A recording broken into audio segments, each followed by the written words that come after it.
Assalamualaikum warahmatullahi wabarakatuh. Allah subhanahu wa ta'ala berfirman dalam Al-Quran yang berbunyi, ala bidzikrillahi tatmainnul qulub.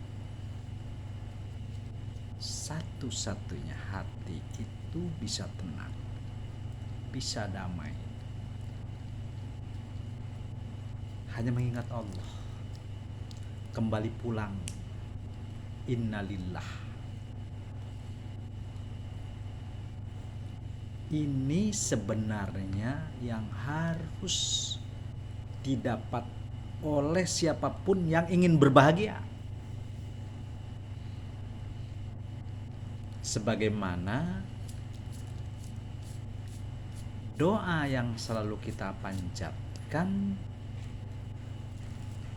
dengan kata-kata Rabbana atina fid dunya hasanah wa fil akhirati hasanah wa qina adzabannar. Itu sering kita dengungkan. Kalau saya memahaminya, ibaratnya kalau kamu mau menghilangkan haus, maka minum untuk menghilangkan haus. Ya, sekali lagi, minum untuk menghilangkan haus. Lalu dia hanya berkata, selalu mengatakan minum menghilangkan haus, minum menghilangkan haus. 10, 100, 1000, sejuta, bahkan mungkin sampai kita dewer, tidak akan pernah bisa menghilangkan haus. Lalu yang harus dilakukan apa? Ngambil airnya, minum. Nah itu sama halnya dengan kata-kata ala bidzikrillahi tatmainnul qulub tadi. Hati, satu-satunya hati ini bisa tenang dengan mengingat Allah itu. Jangan kita maknai pemahaman kita seperti yang lalu saya pahami. Apa itu? Ya tadi hanya menyebut Allah, Allah, Allah. Kurang lebihnya sama kan dengan saya tadi bilang haus minum, haus minum, haus minum, haus minum, tapi tidak akan pernah minum. Nah itu Allah, Allah. Harusnya kita tahu kepada yang punya nama itu. Taruh nama teman saya ini Abdul Rosid, Akhyar Rosidin. Nah, kalau saya sebut Akhyar Rosid, Akhyar Rosidin, Akhyar Rosidin, waduh, kalau saya tanpa pengenalan di awal akan nama Akhyar Rosid ini, saya tidak akan pernah mengerti bagaimana akhyar itu. Tapi begitu dia datang lalu memperkenalkan diri, ini loh nama saya namanya Akhyar, nama saya Ahmad Khotib, dan seterusnya. Ini harusnya. Sehingga kalau kita lihat itu dalam susunan rukun Islam kalau kita lihat ya, kenapa rukun Islam itu yang pertama syahadat? Yuk kita sama-sama. Asyhadu an la ilaha illallah, asyhadu anna Muhammadar Rasulullah. Saya bersaksi bahwa tiada Tuhan selain Allah, dan saya bersaksi Muhammad utusan Allah. Bersaksi, ini dalam. Ya, bersaksi berarti menyaksikan. Menyaksikan itu tentu hubungannya bukan dengan mulut, dengan mata. Betul?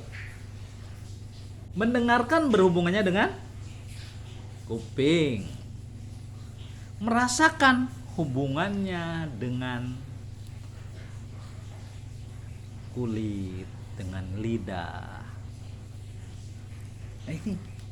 Jadi sebenarnya mulut itu hanya mengungkap dari apa yang didengar, dari apa yang dilihat, dari apa yang dirasa. Sekali lagi kembali, rukun Islam yang pertama syahadat. Menyaksikan. Inilah korelasinya atau hubungannya kenapa rukun Islam yang pertama dan sholat dijadikan yang kedua. Sederhana. Sholat kita mau ngapain sih kita sholat? Dulu waktu saya pernah ngajar di TK, saya punya pemahaman anak didik saya harus didik bagaimana dia paham dengan arti yang dibaca. Lalu makin kesini saya berpikir lagi, wah kalau hanya transit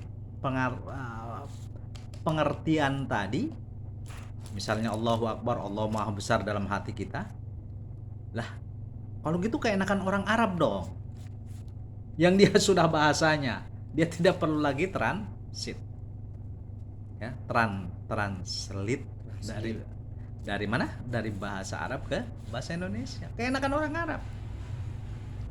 Lalu harusnya mengerti kalau kita menyebutkan tentang air, tentang banyu, tentang water, tentang cai, dan lain sebagainya, ini hanya bahasa. Yang paling pokok dia paham dan mengerti, bahkan sudah merasakan apa itu rasanya air putih, apa itu rasanya kopi. Ini seperti ini. Maka ketika saya merasakan, saya tidak akan pernah berkata kopi rasanya manis, kopi rasanya pahit, karena yang manis adalah gula. Dan kamu ya, kembali lagi, ini korelasinya antara syahadat dan sholat. Kenapa sholat nomor 2? Karena sholat dalam Al-Quran digambarkan aqimis sholah lidzikri, surat Toha ayat 14. Innani anallah fa'budni aqimis sholah lidzikri. Kita tekankan kepada aqimis sholah lidzikri. Dirikan sholat untuk mengingat. Dirikan sholat untuk mengingat. Sekali lagi, tentu orang yang cerdas berpikir. Logika mengingat, kenapa kita dengan mudah mengingat tetangga kita kiri, kanan, depan, belakang, siapa bapaknya namanya. Kenapa kita mudah mengingat tempat kita dulu sekolah SMP, SD, SMP, atau sanawiyah, SM atau aliyah, di mana kita kuliah, teman kita siapa aja, dengan mudah kita mengingatnya. Kenapa tadi soalnya? Karena dia sudah diawali dengan penyaksian. Nah, makanya tadi kembali lagi, oh pantas sholat itu jadi rukun Islam yang kedua. Kenapa? Karena dalam sholat tadi, yang saya katakan dalam surat Toha ayatnya 14 tadi, surat ke-20 ya, ayatnya 14, Allah bilang, dirikan sholat untuk mengingat. Ingat, dirikan sholat untuk mengingat. Nah, itu loh, supaya jelas. Tanpa kamu syahadat dengan baik dan benar, baru ungkapan, baru lisan tadi, belum kamu menyaksikan, maka kayaknya susah untuk bisa mengingat. Karena logika atau syaratnya tadi tidak terpenuhi. Syarat untuk mengingat harus pernah menyaksikan. Ingat sekali lagi, syarat untuk mengingat itu harus pernah menyaksikan. Yang pernah ke Arab sana, naik haji, dengan mudah setelah kita tawaf keliling-keliling Ka'bah, lalu berakhirnya kita ke sebelah kanan, pojok kanan untuk minum air Zam-Zam, itu langsung terbayang. Tapi kepada teman-teman yang belum ke sana, itu masih ngawang-ngawang. Maka yang terjadi kalau demikian, kenapa dalam sholat tadi kita selalu akhirnya kemana-mana, akhirnya berwisata. Kalau teman saya bilang, sholatnya itu jalan-jalan, sholat tapi jalan-jalan. Baik nggak kalau kayak gitu katanya? Saya bilang baik juga, daripada jalan-jalan tidak sholat. Nah, ini yang harus kita cari. Harus kita dapatkan. Tanpa dapatkan itu tetap kering dalam hidup. Susah. Padahal Allah tadi gambarkan, wala tahinu wala tahjanu wa antum ma'launa in kuntum la ta'lam. Sungguhnya kita mengingatkan Allah, mengingatkan kita itu hidup itu bahagia. Yang sesuai dengan nyanyian kita itu loh, waktu kita SD, SMP, yang di sini senang, di sana senang, di mana-mana hatiku senang, selalu indah, selalu bahagia. Yang saya kalau bicara itu kepada teman-teman, saya jangankan punya duit 1 miliar, 10, 100 miliar, saya lebih senang. Masih setuju kan? Nah, terus Al-Quran, Allah bilang dalam Al-Quran apa? Gampang kok katanya. Untuk kesana itu gampang. Tidak sesulit apa yang kita bayangkan sesungguhnya. Nah, Allah apa katanya? Bilangnya. Itu dalam surat Al-Ankabut, surat ke 29 ayatnya 5. Allah bilang, "Man kana yarju liqa Allah fa inna ajalallahu la."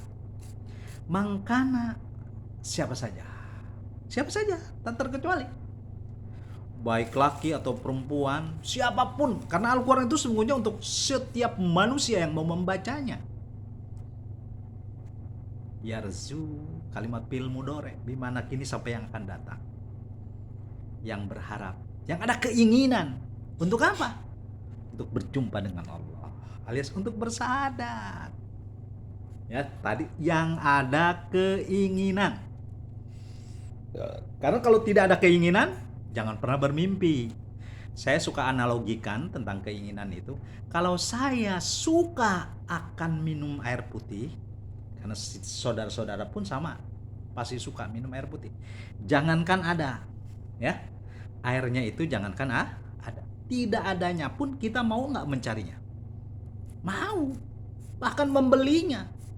Kayak di rumah saya itu, tiap 1 minggu atau 10 hari 5 botol galon habis. Karena tadi suka. Tapi sebaliknya, saya yakin kita semua yang ada di sini tidak suka yang namanya minum baygon. Ini jangankan ada, jangankan tidak ada gitu. Jangankan tidak ada, adanya pun, boy, ibu, saudara semua, yuk kita minum baygon. Semua kita akan menolak. Kenapa? Karena kita sudah tidak suka. Jadi makanya dalam Al-Hikam itu ada kata-kata i'timadul amal. Ingat, jangan pernah mengandalkan amal, karena kita mungkin tadi banyak dosa dan lain sebagainya. Justru kita hanya bisa berpasrah, berserah, mohon kepada Allah, dan memenuhi panggilan dari ayat yang tadi, mangkana yarju liqa Allah fa pasiyah inna harfit taukid. Allah bersumpah pasti dia akan berjumpa. Ada syaratnya tadi, ada keinginan yang kuat untuk lebih dalam memahami agama, sehingga insya Allah syariat, tarekat, hakikat, dan ma'rifat bisa kita dapatkan. Islam, muslimun, mukminun, yang satu lagi adalah mukhlisun. Insya Allah kita akan dapatkan. Manakala tadi sekali lagi ada keinginan, minta terus sama Allah, ya Allah, izinkan hamba wala tamutunna illa wa antum muslimun. Allah gambarkan, jangan kalian mati kecuali dalam keadaan Islam. Ya, saksikan dalam video selanjutnya. Demikian, terima kasih. Assalamualaikum warahmatullahi wabarakatuh.